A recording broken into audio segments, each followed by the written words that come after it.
ملحوظة بقى كده، هي not بس هي اللي بتنفي الجملة؟ لأ طبعا، احنا عندنا كلمتين تانيين بستخدمهم في النفي. يعني الكلمتين دول لو واحدة فيهم دخلت الجملة بتنفيها من غير استخدام not.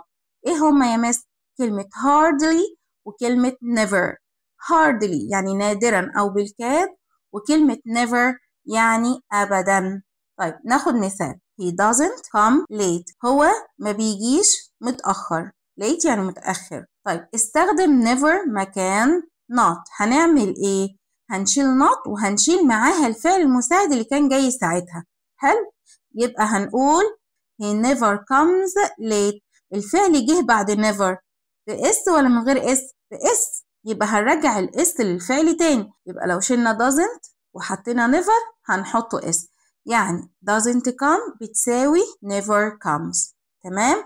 طب تعالى كده مجموعة الجمع. مثال they don't go to school on Friday. هما مش بيروحوا المدرسة يوم الجمعة. حلو؟ استخدم never. they never go to school on Friday. شلنا don't وحطينا مكانها ايه؟ never. وطبعا كده كده مفيش اس، فبنحط الفعل زي ايه؟ زي ما هو.